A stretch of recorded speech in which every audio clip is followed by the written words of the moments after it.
Meu irmão de 5 anos faleceu com vontade de comer pizza. Minha mãe começou a namorar um rapaz que não gostava da gente. Ela nunca foi uma boa mãe, sempre foi omissa. E o nosso pai foi embora assim que meu irmão nasceu. A gente nunca mais o viu. Quando meu padrasto chegava em casa, por volta das 7 horas, ela já colocava a gente pra fora. Eu tinha 9 anos e meu irmão tinha 5. Nós ficávamos perambulando ali por fora de casa até a hora dele trabalhar. E todos os dias era assim. Chegava o horário dele chegar em casa, ela já mandava a gente sair. Pegava ali um pouco de água e umas bolachas de água e sal. Entregava pra mim e pro meu irmão e já colocava a gente pra fora de casa. Mandava a gente ficar lá no fundo. E não importava se fazia frio, sol, chuva. Sempre que dava horário, a gente tinha que sair. Um dia, ela tinha nos colocado pra fora e o nosso padrasto pediu uma pizza.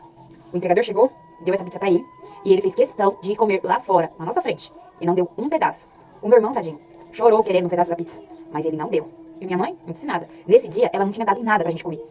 E aí, conforme meu irmão chorava, ele simplesmente entrou pra dentro e continuou comendo a pizza lá dentro. E não deu, nem pra mim e nem pro meu irmão.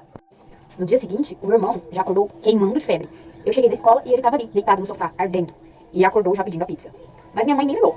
Como sempre, do mesmo jeito, quando deu o horário do nosso padrasto chegar, ela pegou e pôs a gente pra fora. Ela somente enrolou ele com um cobertor, mesmo ele queimando de febre, colocou ele pra fora. Gente, e nem teto tinha. Era só alguns papelões ali que eu peguei do vizinho, do lixo do vizinho, pra gente dormir em cima. O pior é que ninguém desconfiava de nada, pois minha mãe era professora do primário na cidade. E todo mundo considerava ela um exemplo. Meu irmão reclamava muito de dor no ouvido. E naquela noite ele chorou muito, muito, muito. E eu pegava ele no colo, enquanto ele chorava com a mãozinha no ouvido. E eu só sabia pedir pra Deus pra que curasse meu irmão. Daquele jeitinho de uma criança de 9 anos. Até que um dia, algo que eu não sei explicar aconteceu.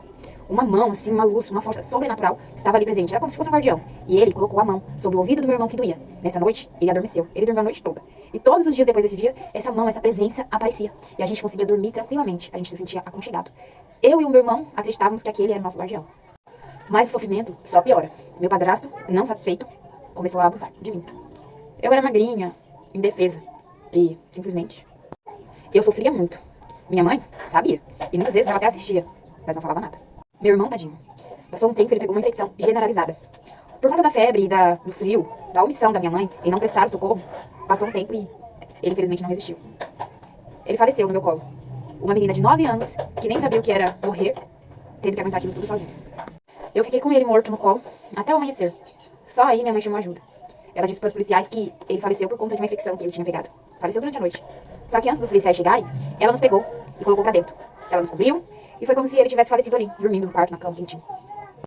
E os policiais acreditaram, pois realmente ele morreu de infecção. Uma infecção que se espalhou pelo corpo todo. E mais uma vez os abusos continuaram. E agora eu estava ali, sozinha. Meu padrasto era um usuário de drogas. Um dia, ele se endividou e foram cobrar. Chegando lá, ele não tinha como pagar.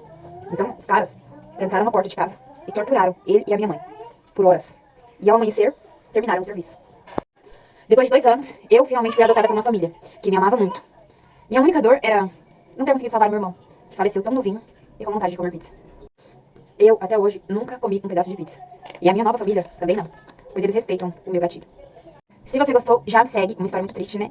E se você quiser contar a sua história, me segue nas redes sociais e me manda que eu vou adorar contar a sua história aqui. Beijo!